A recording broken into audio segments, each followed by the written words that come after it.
નમસ્કાર. ધોરણ 12 પ્રકરણ 5.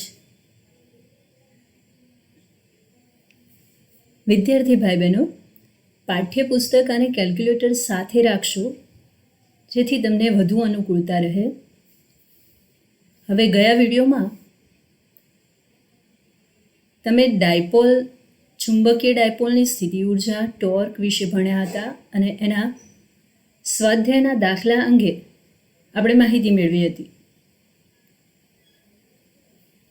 આજે તેનાથી આગળ તો તમે વિદ્યુત ડાયપોલ અને ચુંબકીય ડાયપોલ બંને વિશે ભણી જ ગયા છો.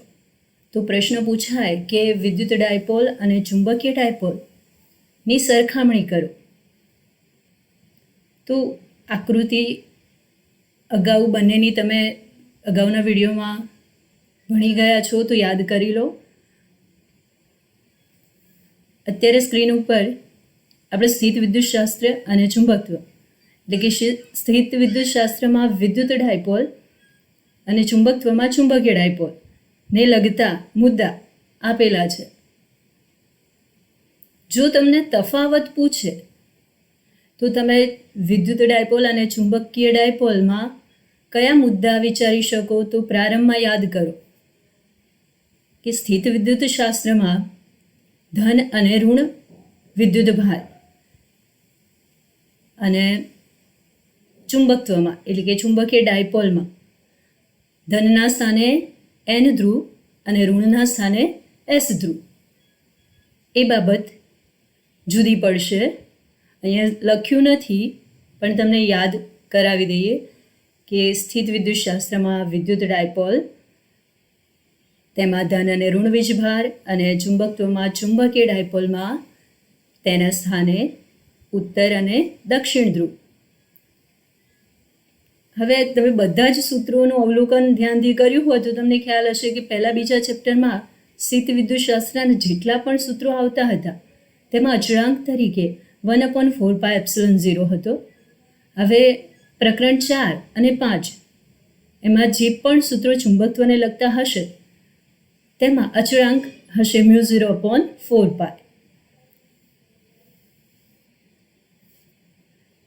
વિદ્યુત ક્ષેત્રમાં તેનો સંકેત E વડે દર્શાવાય છે અને ચુંબકીય ક્ષેત્ર B વડે દર્શાવાય છે. હવે વિદ્યુત ડાયપોલના માટે મેં અગાઉ કહેલું તેમાં વિદ્યુતભાર Q હોય છે અને ચુંબકીય ડાયપોલમાં તેના સ્થાને ધ્રુવમાન QM હોય છે. બીજો મુદ્દો બનાવો કે બળ, વિદ્યુતીય બળનું સૂત્ર FE = QE અને ચુંબકીય બળ FM = QMB. હવે ડાયપોલ મોમેન્ટનું સૂત્ર યાદ કરો. વિદ્યુત ડાયપોલ મોમેન્ટ માટે P = Q × 2A. ચુંબકીય dipole moment M = QM × 2L. અહીં એક બીજો મુદ્દો ઉમેરી લો વિદ્યાર્થીઓ. ચુંબકીય ડાયપોલ અને વિદ્યુત ડાયપોલના એકમો તમને યાદ હશે જ, છતાં ફરીવાર બોલું છું. વિદ્યુત ડાયપોલ મોમેન્ટનું એકમ કુલમ્બ મીટર અને ચુંબકીય ડાયપોલ મોમેન્ટનું એકમ એમ્પિયર મીટર સ્ક્વેર. નોંધી લીધું હશે. અગત્યના સૂત્ર જેનો તમે વારે વારે ઉપયોગ કરશો જ આજે જે દાખલા ગણવાના છે એમાં. તો વિદ્યુત ડાયપોલ માટે તમે વિષુવવૃત્તીય ક્ષેત્ર પર, વિષુવવૃત્તીય અક્ષ પર વિદ્યુત ક્ષેત્ર ભણ્યા છો. E of y = -1/4πε0 × P upon y² + a² 3/2. અહીં y > a લઈએ તો a² ને અવગણી શકીએ અને તેથી સૂત્ર થશે -1/4πε0 P/yq. અહીંયા વિદ્યુત ક્ષેત્ર અને ડાયપોલ મોમેન્ટ પરસ્પર વિરુદ્ધ હોય છે, એટલે ઋણ નિશાની મળે છે. બંને વચ્ચેનો એંગલ 180 ડિગ્રી. વિદ્યુત ક્ષેત્ર અને ડાયપોલ મોમેન્ટ વચ્ચેનો એંગલ 180 ડિગ્રી. તે જ રીતે બાજુમાં ચુંબકીય ડાયપોલ મોમેન્ટ માટે એમ સિમ્બોલ વાપર્યો છે. બાકી સૂત્રમાં તમને બહુ વધારે ફરક નહીં જણાતો હોય. એમ અને એના સ્થાને એલ મૂકેલો છે, બાકી સૂત્ર સેમ છે. તો ચુંબકીય ક્ષેત્ર માટેનું સૂત્ર વિષુવવૃત્તીય અક્ષ પર -μ0/4π m/y² પ્લસ l² હોલ 3/2. અહીં પણ આપણે y ગ્રેટર દેન એલ માટે આ સૂત્ર -μ0/4π m/y³. ઇન શોર્ટ, આ બંને સૂત્રો છે જે નીચે લખેલા છે. વિદ્યુત માટે y ગ્રેટર દેન એ અને ચુંબકત્વ માટે y ગ્રેટર દેન એલ ના સૂત્રો જ તમારે યાદ રાખવાના.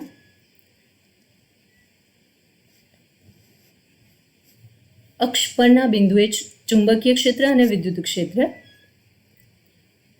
તો વિદ્યુત ક્ષેત્ર E of Z બરાબર 1/4πε0 2pz upon z² minus a² whole square. અહીં આપણે z ગ્રેટર દેન એ લઈએ તો એને અવગણી શકીએ. તો સૂત્ર થશે 1/4πε0 2p અપોન z³. અહીં તમને 1/4πε0 થોડું ઓડ લાગતું હોય તો કે મૂકી શકો. બધા કેની વેલ્યુ જાણો છો.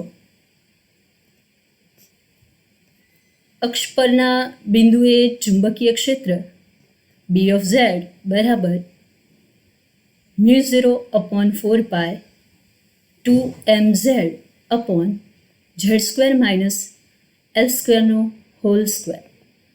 અહીં આપણે z ગ્રેટર દેન એલ માટે એલ અવગણીએ તો સૂત્ર થશે μ0/4π 2m/z³.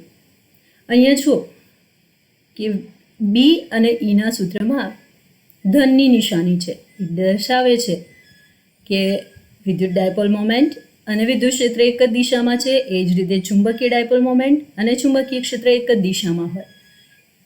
ટૂંકમાં અક્ષ પરના બિંદુએ વિદ્યુત ક્ષેત્ર અને વિદ્યુત ડાયપોલ મોમેન્ટ, ચુંબકીય ક્ષેત્ર અને ચુંબકીય ડાયપોલ મોમેન્ટ એક જ દિશામાં હોવાથી તેમની વચ્ચેનો કોણ 0 ડિગ્રી થાય. અને બંને સૂત્રોમાં તમે જુઓ કે અંતર સાથે ક્ષેત્રો 1/r³ મુજબ બદલાય છે. r એટલે બધા માટે કોમન અંતર લીધું. અક્ષ માટે આપણે z સંકેત વાપર્યો છે અને વિષુવવૃત્ત માટે y સંકેત વાપર્યો છે. પણ અંતર માટે કોમન r લઈએ તો બંને ક્ષેત્રો અંતર સાથે 1/r³ મુજબ બદલાય છે. હવે લાસ્ટ વિડીયોમાં તમે ટોર્ક ભણી ગયા હતા. તો બાહ્ય ક્ષેત્રમાં ટોર્ક વિદ્યુત માટે વાત કરીએ તો τ = p × e અને ચુંબકત્વ માટે τ = m × b. વિદ્યુત ડાયપોલ મોમેન્ટ p છે અને ચુંબકીય ડાયપોલ મોમેન્ટ m છે. બાહ્ય ક્ષેત્રમાં સ્થિતિ ઊર્જા લાસ્ટ વિડીયોમાં એ પણ ભણી ગયા છો. u = -p.e અને એ જ રીતે ચુંબકત્વ માટે -m.b. આમ તમે જો પ્રશ્ન પૂછાય કે વિદ્યુત ડાયપોલ મોમેન્ટ અને ચુંબકીય ડાયપોલ મોમેન્ટની સરખામણી કરો તો કોઈ પણ 4 મુદ્દા લખી શકો. હવે તમને લાસ્ટ વિડીયોમાં મેં ચુંબકીય ડાયપોલ માટે કાર્યનું સૂત્ર કહેલું યાદ કરો કે ચુંબકીય ડાયપોલને θ1 થી θ2 કોણે લઈ જવા માટે કરવું પડતું કાર્ય W બરાબર mb કૌંસમાં cos θ1 માઇનસ cos θ2. આ સૂત્ર આપણે ફરીવાર યાદ કરાવ્યું કારણ કે આપણે એનો ઉપયોગ કરવાનો છે આજે. અને બધા હવે પાઠ્યપુસ્તક અને કેલ્ક્યુલેટર સાથે તૈયાર થઈ જાઓ.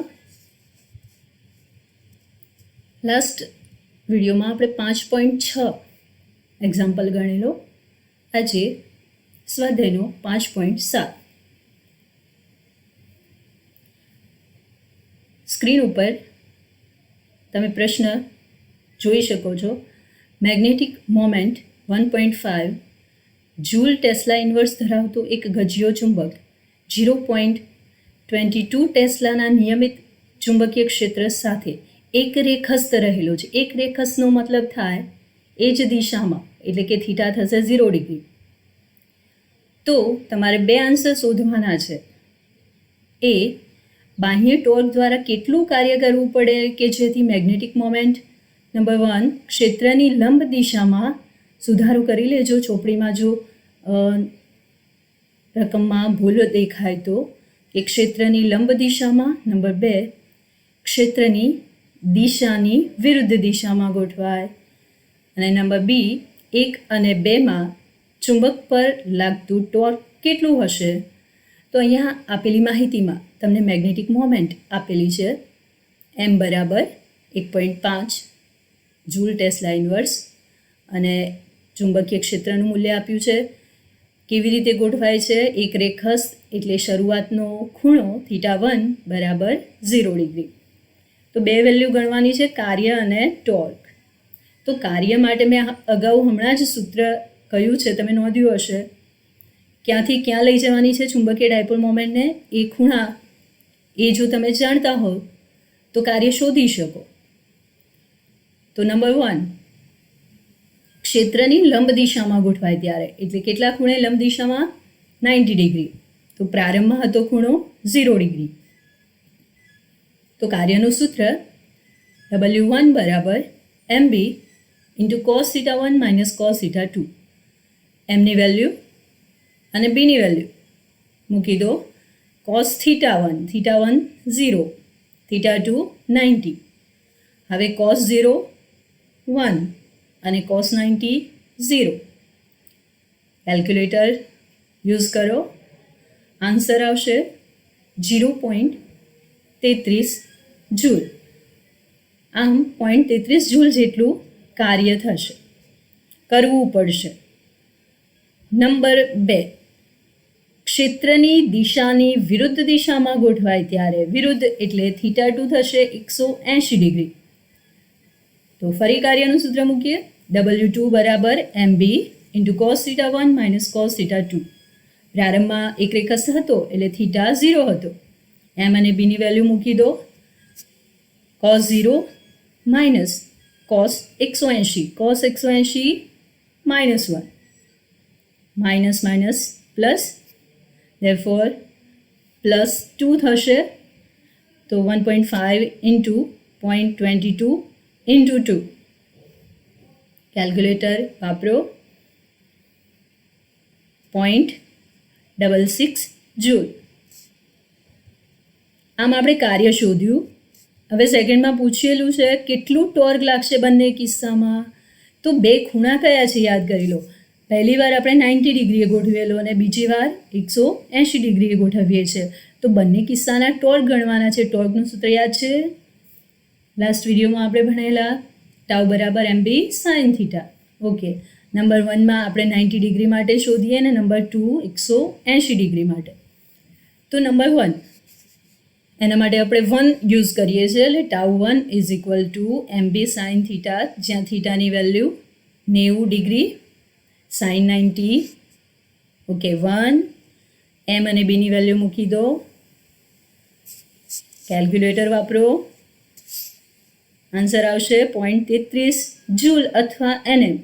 યુનિટ સેમ થાય કાર્ય અને ટોર્કનો, પણ બંનેના પરિમાણ સમાન જે ખ્યાલ હશે તમને, એટલે એકમમાં તમે જૂલ લખો અથવા NM લખો ચાલે. અને આ ટોર્કની અસરથી શું થશે? તો ચુંબકીય ડાયપોલ ચુંબકીય ક્ષેત્રની દિશામાં ગોઠવાશે. એટલે ટોર્કનું કામ જ એ છે કે વિદ્યુત ડાયપોલ હોય કે ચુંબકીય ડાયપોલ હોય, બંને ક્ષેત્રને સમાંતર ગોઠવવા જ પ્રયત્ન કરશે. નંબર 2 કિસ્સો 180 ડિગ્રી માટે ટોર્ક ટાઉ2 is equal to MB sin θ. MB sin 180 0, therefore torque 0. ટૂંકમાં ત્યાં ટોર્ક લાગશે નહીં વિરુદ્ધ દિશામાં ગોઠવાય છે ત્યારે. તો તમે સ્વાધ્યાયનો 5.7 ગણી લીધો હશે. હવે 5.8, હવે દરેક વિદ્યાર્થીઓ પાઠ્યપુસ્તકમાં રકમ ધ્યાનથી વાંચી લે. રકમ કંઈક આવી છે કે 2000 આંટા અને 1.6 × 10⁻⁴ મીટર સ્ક્વેર જેટલું ક્ષેત્રફળ ધરાવતા એક સોલેનોઇડમાંથી 4 એમ્પિયર વિદ્યુત પ્રવાહ પસાર કરવામાં આવે છે અને તેને કેન્દ્રમાંથી એવી રીતે લટકાવવામાં આવે છે કે જેથી તે સમક્ષિતિજ દિશામાં ભ્રમણ કરી શકે. એટલે પ્રારંભમાં જે દોરી છે આકૃતિ કે સમક્ષિતિજ રાખેલો છે અને લટકાવેલ છે, કેન્દ્રમાંથી એવી રીતે લટકાવેલ છે જેથી એ સમક્ષિતિજ દિશામાં ભ્રમણ કરી શકે. તો 2 આન્સર માંગ્યા છે. નંબર 1, સોલેનોઇડ સાથે સંકળાયેલ મેગ્નેટિક મોમેન્ટ કેટલી હશે, એટલે કે ચુંબકીય ચાક માત્રા કેટલી હશે. સોલેનોઇડ વિશે યાદ કરી લો. ગજ્યો ચુંબક અને સોલેનોઇડ માટે લાસ્ટ ટાઈમ આપણે સરખામણીના મુદ્દા કહ્યા હતા, તમે નોંધ્યા હશે તો જલ્દીથી સૂત્ર તમને યાદ આવી જશે એમએસનું. અને નંબર બીમાં પ્રશ્ન છે કે જો સોલેનોઇડ અક્ષ સાથે 30 ડિગ્રી કોણ બનાવતી દિશામાં 7.5 × 10⁻² ટેસ્લા જેટલું નિયમિત સમક્ષિતિજ ચુંબકીય ક્ષેત્ર ઉત્પન્ન કરવામાં આવે તો સોલેનોઇડ ઉપર લાગતા બળ અને ટોર્કના મૂલ્યો કેટલા હશે.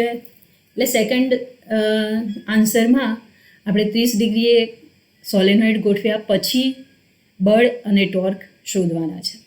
તો શરૂઆતમાં સમક્ષિતિજ રાખેલ સોલેનોઇડ માટે પહેલાં આપણે મેગ્નેટિક મોમેન્ટ શોધી લઈએ. તો આંટા આપ્યા છે 2000, એરિયા આપી દીધો છે અને પ્રવાહ છે 4 એમ્પિયર. તો MS બરાબર NIA વેલ્યુ મૂકી દો. 2000 × 4 × 1.6 10⁻⁴. કેલ્ક્યુલેટર વાપરો. આન્સર તમને મળી ગયો હશે. તો મેગ્નેટિક મોમેન્ટના 2 એકમ તમને ખબર છે, એમ્પિયર મીટર સ્ક્વેર અને બીજો એકમ છે જૂલ ટેસ્લા ઇન્વર્સ. કોઈ પણ લખો, સાચું જ છે. તો જૂલ ટેસ્લા ઇન્વર્સ અથવા એમ્પિયર મીટર સ્ક્વેર. હવે નંબર 2 પોઝિશન. આકૃતિમાં જોઈ શકો છો કે ડાયપોલ, ચુંબકીય ડાયપોલ એટલે કે અહીંયા સોલેનોઇડ ચુંબકીય ક્ષેત્ર સાથે 30 ડિગ્રીએ ગોઠવાય છે. તો તમને ગયા વિડીયોમાં યાદ હશે કે એના 2 ધ્રુવ ઉપરના બળો એટલે N ઉપરનું Fn અને S ઉપરનું Fs એ પરસ્પર વિરુદ્ધ દિશામાં લાગે તો પરિણામી બળ કેટલું થાય? 0. હવે તમે પ્રથમ ચેપ્ટરમાં પણ ભણી ગયા છો કે સમાન ચુંબકીય ક્ષેત્ર સમાન વિદ્યુત ક્ષેત્રમાં મૂકેલી વિદ્યુત ડાયપોલ પરનું પરિણામી બળ હંમેશા 0 જ થાય.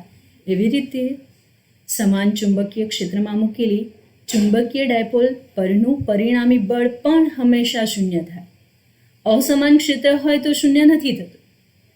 અસમાન ક્ષેત્રમાં કોઈ એક ધ્રુવ પરનું બળ વધી જાય અને કોઈ એક પરનું ઘટી જાય તો ત્યાં અસમાનતા સર્જાય. પણ જો સમાન ચુંબકીય ક્ષેત્ર હોય તો બંને બળના મૂલ્યો સમાન થશે અને દિશા વિરુદ્ધ થશે તો પરિણામી બળ 0 જ થાય. તો આ બાબત પણ યાદ રાખો. MCQમાં પૂછાઈ શકે કે સમાન ચુંબકીય ક્ષેત્રમાં મૂકેલી ચુંબકીય ડાયપોલ પરનું પરિણામી બળ હંમેશા કેટલું થશે? 0. અસમાનમાં 0 નથી થતું, યાદ રાખશો.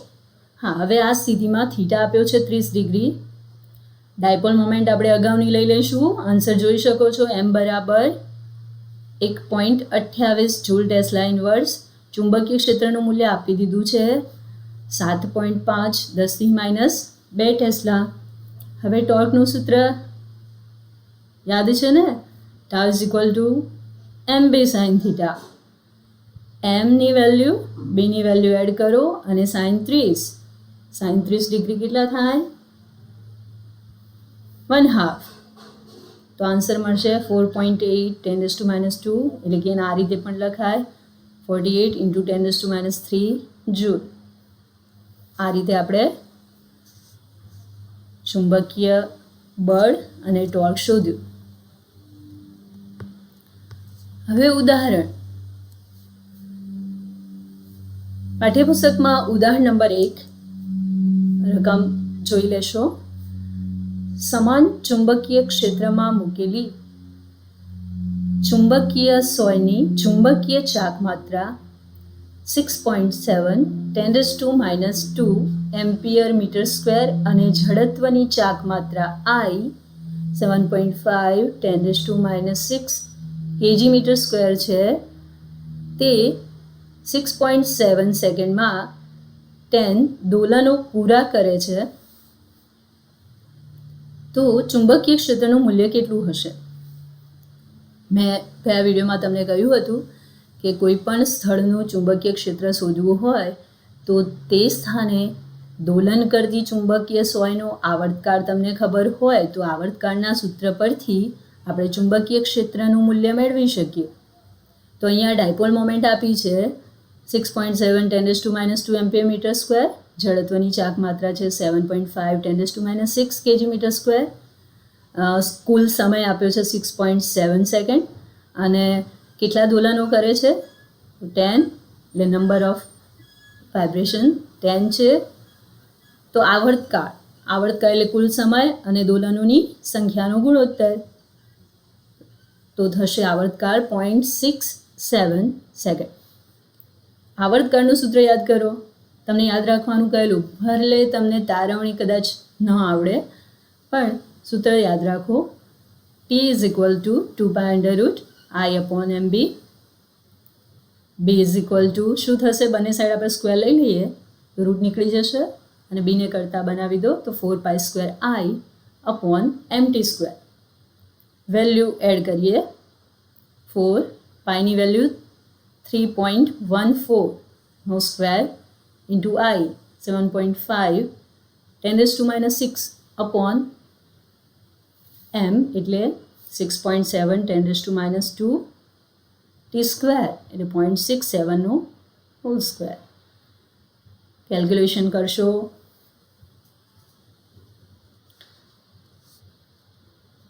તમને 0.01 ટેસ્લા મળશે, નિયર બાય મળશે.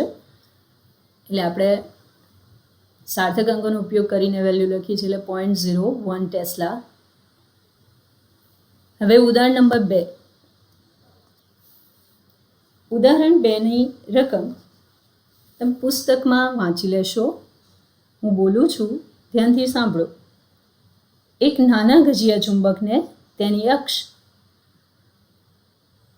800 ગોસ જેટલા બાહ્ય ચુંબકીય ક્ષેત્ર સાથે 30 ડિગ્રી કોણે મૂકતા 0.016 Nm જેટલું ટોર્ક અનુભવે છે. તો નંબર A, ચુંબકની ચુંબકીય ચાક માત્રા કેટલી હશે? નંબર B, તેને મહત્તમ સ્થાયી સ્થિતિમાંથી મહત્તમ અસ્થાયી સ્થિતિમાં લાવવા માટે કેટલું કાર્ય કરવું પડે? હવે તમને લાસ્ટ વિડીયોમાં મહત્તમ સ્થાયી અને મહત્તમ અસ્થાયી સ્થિતિમાં કેટલો કોણ બને એ સમજાવેલું, તો યાદ કરી લેશો. અને નંબર C માં પ્રશ્ન છે, આ ગજિયા ચુંબકની જગ્યાએ તેની જેટલી જ ચુંબકીય ચાક માત્રા ધરાવતો સોલેનોઇડ મૂકવામાં આવે. એટલે કે ગજિયા ચુંબકની જેટલી ડાયપોલ મોમેન્ટ છે એવી જ ડાયપોલ મોમેન્ટ ધરાવતો સોલેનોઇડ છે. હવે સોલેનોઇડનો આડછેદનું ક્ષેત્રફળ છે 2 × 10⁻4 મીટર સ્ક્વેર અને 1000 આંટા છે, 1000 આંટા છે. આ સોલેનોઇડમાંથી પસાર થતા વિદ્યુત પ્રવાહનું મૂલ્ય શોધો. હવે તમારા માટે ગોસ એ એકમ નવો હશે કદાચ, આમ તો જાણો જ છો, અગાઉ પ્રકરણ 4 ભણી જ ગયા છો. તો ગોસ એ નાનો એકમ છે. ચુંબકીય ક્ષેત્ર માટે જનરલી આપણે ટેસ્લા જ યુનિટ વાપરીએ છીએ. નાનું મૂલ્ય હોય તો ગોસ વપરાય છે. એક ગોસ એટલે 10⁻4 ટેસ્લા. તો હવે રકમ સમજી લીધી હોય તો તમને ખ્યાલ આવી ગયો હશે કે અહીંયા આપણે મેગ્નેટિક મોમેન્ટ શોધવાની છે અને કાર્ય તથા પ્રવાહ શોધવાનો છે. વેલ્યુ કઈ આપી છે? તો પહેલાં કહ્યું છે કે 800 ગોસનું ચુંબકીય ક્ષેત્ર છે. 800 ગોસ એટલે 10⁻4 ટેસ્લા. કેટલા કોણે ડાયપોલને મૂકેલી છે ગજિયા ચુંબકને? તો 30 ડિગ્રી સાથે. અને એ વખતે કેટલું ટોર્ક અનુભવે છે? 0.016 Nm અથવા જૂલ. તો નંબર 1 એની મેગ્નેટિક મોમેન્ટ શોધો, એટલે કે ચુંબકીય ચાક માત્રા. હવે ટોર્ક આપેલું છે, ચુંબકીય ક્ષેત્ર આપેલું છે, તો ટોર્કનું સૂત્ર તમને ખબર છે તો એ જ વાપરો. આમાં જે જાણીતી વેલ્યુ છે એ જ સૂત્ર વાપરવું. તો આના પરથી તમને ટોર્કનું સૂત્ર યાદ આવ્યું હોય તો MB sin થીટા પરથી M મળી જશે. તો tau is equal to MB sin theta. ટોર્કની વેલ્યુ મૂકો, બીની વેલ્યુ મૂકો અને sin 30 1/2 એમને કરતા બનાવો તો મેગ્નેટિક મોમેન્ટ થશે 0.4 એમ્પિયર મીટર સ્ક્વેર. હવે 0.4 મીટર સ્ક્વેર આ વેલ્યુનો આપણે આગળ ઉપયોગ કરવાનો છે. તો કાર્ય શોધવાનું છે. કઈ સ્થિતિમાં કાર્ય શોધીશું? તો લખ્યું છે સ્થાયી સ્થિતિમાંથી મહત્તમ અસ્થાયી સ્થિતિમાં લઈ જવા માટે. તો સ્થાયી સ્થિતિમાં કોણ કેટલો હોય છે? 0 ડિગ્રી અને અસ્થાયી સ્થિતિમાં 180. તો અગાઉ મેં કહ્યું હતું એ મુજબ સૂત્ર યાદ કરી લો કે θ1 થી θ2 કોણે ચુંબકીય ડાયપોલને ગોઠવવા માટે કરવું પડતું કાર્ય W બરાબર MB into cos θ1 minus cos θ2. અહીંયા તમે સ્થિતિ ઉર્જાનો તફાવત લઈને શોધો તો પણ ચાલે. એટલે કે અંતિમ સ્થિતિમાં સ્થિતિ ઉર્જા માઇનસ પ્રારંભિક સ્થિતિની સ્થિતિ ઉર્જા.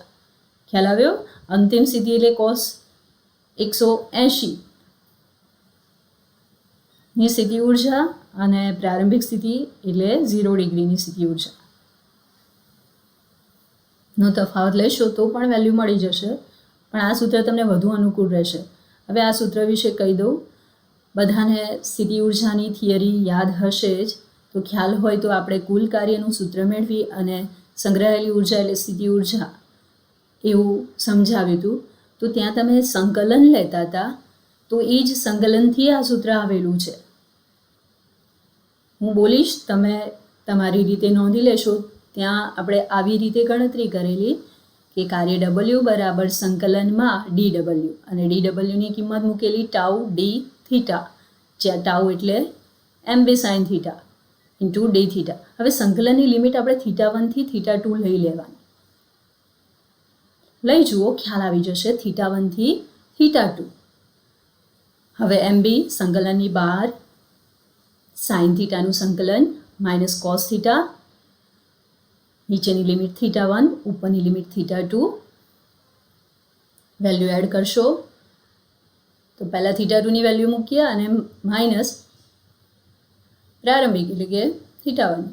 તો સૂત્ર થશે MB into minus cos θ2 minus cos θ1 એટલે કે પ્લસ cos θ1. તો આ પ્રમાણે સૂત્ર મળી જશે. W બરાબર MB into cos θ1 minus cos θ2. સમજાઈ ગયું?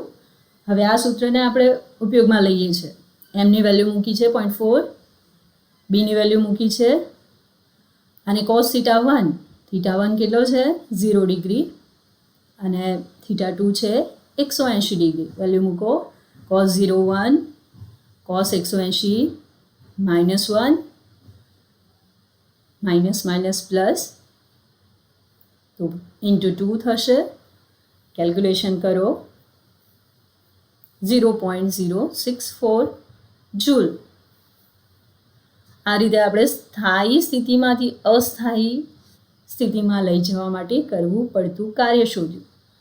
હવે તમને આગળ આન્સર માંગ્યો છે કે આટલી ચુંબકીય ડાયપોલ મોમેન્ટ ધરાવતો સોલેનોઇડ એને ગજ્ય ચુંબકના સ્થાને મૂકી દઈએ તો એ સોલેનોઇડમાંથી પસાર થતો પ્રવાહ કેટલો હશે? એટલે પ્રવાહ શોધવાનો છે. તો આપણે મોમેન્ટ તો અગાઉની જ લઈ લેવાની. એટલે ગજ્ય ચુંબકની હતી 0.4 એમ્પિયર મીટર સ્ક્વેર, એટલે આપણે શોધેલી છે અહીંયા. એનો જ ઉપયોગ કર્યો છે. એરિયા આપ્યો છે સોલેનોઇડનો અને એમાં આંટાની કુલ સંખ્યા આપી દીધી છે. તો સોલેનોઇડની ચુંબકીય ચાકમાત્રાનું સૂત્ર MS બરાબર NIA. આઈને કરતા બનાવો MS upon NA. MS 0.4, N 1000, area 2 × 10⁻⁴. તો આન્સર આવશે 2 એમ્પિયર. હવે ઉદાહરણ 5.4. પ્રશ્નમાં કંઈક આવું પૂછ્યું છે કે 5 સેન્ટીમીટર લંબાઈના ગજિયા ચુંબકના મધ્યબિંદુથી 50 સેન્ટીમીટર અંતરે વિષુવરેખીય અને અક્ષીય ક્ષેત્રોનું મૂલ્ય કેટલું હશે? ગજિયા ચુંબકની ચુંબકીય ચાર્જ માત્રા 0.4 એમ્પિયર મીટર સ્ક્વેર લો. હવે મેં તમને સરળતા ખાતર μ0ની વેલ્યુ અહીંયા આપી છે. તમારે યાદ રાખવાની હોય છે 4π × 10⁻⁷ SI, કારણ કે આપણે ચુંબકીય ક્ષેત્રના સૂત્રોમાં અચળાંક તરીકે μ0/4π લઈએ છીએ. ઓકે, તો μ0/4π લઈશું તો 4π કેન્સલ થશે, એટલે તમારે μ0/4π ની કિંમત યાદ જ રાખવાની 10⁻⁷ SI. ઓકે, તો અહીંયા મેં બાજુમાં એક આકૃતિ બતાવી છે જસ્ટ ફોર નોલેજ કે અક્ષ કોને કહેવાય અને વિષુવરેખા કોને કહેવાય. તો અક્ષ એટલે ધ્રુવોમાંથી પસાર થતી કાલ્પનિક રેખા અને વિષુવરેખા એટલે અક્ષને લંબ દ્વિભાજક જે દોરીએ એ વિષુવરેખા કહેવાય.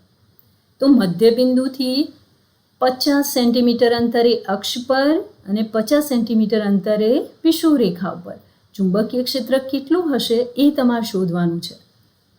તો શરૂઆતમાં જ આપણે બે સૂત્રો યાદ રાખવાનું કહેલું, અક્ષ પરનું ચુંબકીય ક્ષેત્ર અને વિષુવરેખા પરનું ચુંબકીય ક્ષેત્ર. બંને સૂત્રો બહુ જ સરળ છે. વિષુવરેખા પરના સૂત્રમાં જે મૂલ્ય આવે એના કરતાં અક્ષ પરના બિંદુએ ચુંબકીય ક્ષેત્રનું મૂલ્ય બમણું હોય, કારણ કે સૂત્ર જ કહે છે ને વિષુવરેખા પરનું ચુંબકીય ક્ષેત્રનું સૂત્ર B = μ0/4π m/r³. આપણે y³ કે z³ યુઝ નથી કરતા, અંતર r કોમન લઈએ છીએ એટલે બંને સૂત્રો તમને સરળતાથી યાદ રહે. અક્ષ પરના બિંદુએ ચુંબકીય ક્ષેત્ર થશે μ0/4π 2m/r³. તો અહીંયા ગુણ્યા 2 જ કરેલા છે એટલો જ ફરક છે, તો યાદ રહી જશે. હા, તો હવે વર્ણનમાં આપ્યું હતું 5 સેન્ટીમીટર લાંબો ગજિયો ચુંબક, તો એની લંબાઈ 2l થાય ને, તો 2l કેટલી થઈ? 5 સેમી. કેટલા અંતરે ચુંબકીય ક્ષેત્ર શોધવું છે? 50 સેન્ટીમીટર એટલે કે 0.5 મીટર. ચુંબકીય ડાયપોલ મોમેન્ટ m બરાબર આપી દીધી છે 0.4 એમ્પિયર મીટર સ્ક્વેર. હવે આકૃતિમાં મેં બતાવી દીધું કે અક્ષ કોને કહેવાય, વિષુવરેખા કોને કહેવાય. બંનેના સૂત્રો એપ્લાય કરીએ. વિષુવરેખા પર ચુંબકીય ક્ષેત્ર એટલે B ઇક્વેટર બોલીશું, તો μ0/4π m/r³. μ0/4π એટલે અગાઉ ગયું 10⁻⁷. ઓકે, ઇન્ટુ m એટલે 0.4 upon r એટલે 0.5³ કેલ્ક્યુલેશન કરો. 3.2 10⁻⁷ ટેસ્લા. અક્ષ પરના બિંદુએ ચુંબકીય ક્ષેત્ર B axis = μ0/4π 2m/r³. તો μ0/4π એટલે 10⁻⁷ into 2 into 0.4 upon 0.5³ કેલ્ક્યુલેશન કરો તો તમને આન્સર મળ્યો છે. બમણો લાગે છે ને, આમ અક્ષ પરના બિંદુએ ચુંબકીય ક્ષેત્ર થોડું વધુ પ્રબળ લાગે છે અને વિષુવરેખા પર એની કમ્પેરમાં ઓછું છે. આગળ સ્વાધ્યાયનો 5.3 બહુ સરળ દાખલો છે. એક નાના ગજિયા ચુંબકને તેની અક્ષ 0.25 ટેસ્લાના નિયમિત ચુંબકીય ક્ષેત્ર સાથે 30 ડિગ્રી કોણ બનાવે તે રીતે મૂકતા તે 4.5 10⁻² જૂલ ટોર્ક અનુભવે છે. તો ચુંબકની ચુંબકીય ડાયપોલ મોમેન્ટનું મૂલ્ય કેટલું હશે? તો તમને ટોર્ક આપી દીધું એટલે તરત જ આઈડિયા આવી જાય કે ટોર્કનું સૂત્ર વાપરીએ. અચ્છા, તો અહીંયા થીટા કેટલો આપ્યો છે? 30 ડિગ્રી. ચુંબકીય ક્ષેત્રનું મૂલ્ય આપ્યું છે અને ટોર્ક આપ્યું છે. ટોર્કનું સૂત્ર ટાઉ બરાબર mb sin થીટા. એમને કરતા બનાવી દો tau upon b sin theta. Value મૂકીએ. ટાઉની વેલ્યુ 4.5 10⁻² અપોન બીની વેલ્યુ 0.25 sin 30 sin 31/2 બે અંશમાં લઈ જાઓ તો 4.5 into 2 એટલે 9 into 10⁻² upon 0.25 કેલ્ક્યુલેશન કરજો 10⁻² છે એટલે આપણે 2 પોઈન્ટ કાપી લઈશું એટલે 0.36 જૂલ ટેસ્લા ઇન્વર્સ અથવા એમ્પિયર મીટર સ્ક્વેર લખો તો પણ ચાલે. મેગ્નેટિક મોમેન્ટના બંને એકમો સાચા છે. હવે સ્વાધ્યાયનો 5.4 રકમ તમે પુસ્તકમાંથી વાંચશો. હું બોલું છું. Magnetic moment m 0.32 joule tesla inverse ધરાવતા નાના ગજિયા ચુંબકને 0.15 ટેસ્લાના નિયમિત ચુંબકીય ક્ષેત્રમાં મૂક્યો છે. જો ગજિયો ચુંબક આ ક્ષેત્રના સમતલમાં મુક્ત રીતે ભ્રમણ કરી શકે તેમ રાખ્યો હોય તો તેની કઈ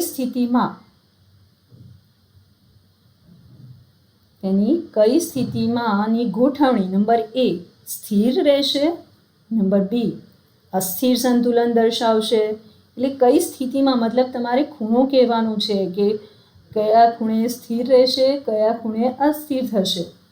વળી દરેક કિસ્સામાં આ ચુંબકની સ્થિતિ ઉર્જા કેટલી થશે તે પણ શોધવાનું છે. ટૂંકમાં તમારે ખૂણો કહેવાનું છે અને સ્થિતિ ઉર્જાની વેલ્યુ કહેવાની છે.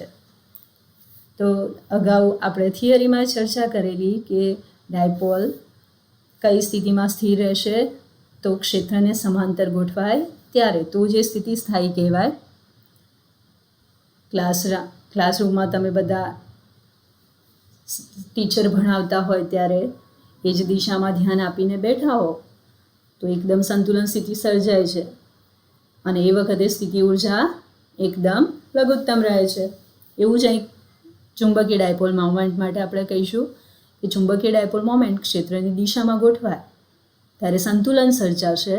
એ વખતે m સમાંતર b હોવાથી થીટા 0 cos 0 1 સ્થિતિ ઉર્જાનું સૂત્ર -m.b એટલે કે -mb cos થીટા m એટલે 0.32 આપેલી છે, b 0.15 અને cos 0 1 તો આન્સર થશે -0.048 joule.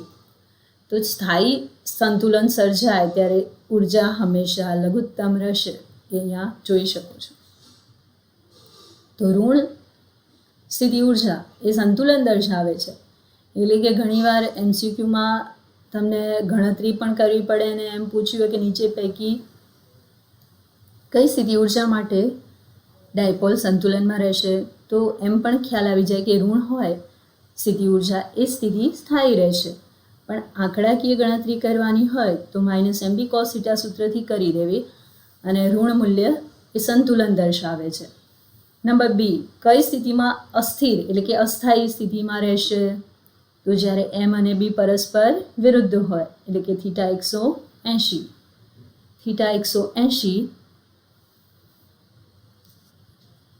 cos 180 -1 um is equal to -m.b -mb cos theta cos 180 -1 value મૂકી દઈએ તો આન્સર પ્લસ થશે +0.048 જૂલ. એટલે અસ્થાયી સંતુલનમાં સ્થિતિ ઉર્જા મહત્તમ બને છે જે અસંતુલન દર્શાવે છે.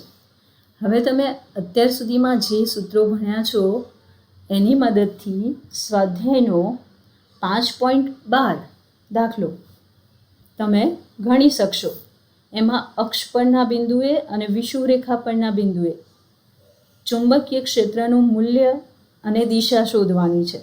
તો ચુંબકીય ક્ષેત્રના મૂલ્યો અગાઉ આપણે સમજાવી દીધા છે. તો બે સૂત્રોનો ઉપયોગ કરશો કે અક્ષ પરના બિંદુએ ચુંબકીય ક્ષેત્ર કેટલું અને વિષુવરેખા પરના બિંદુએ કેટલું.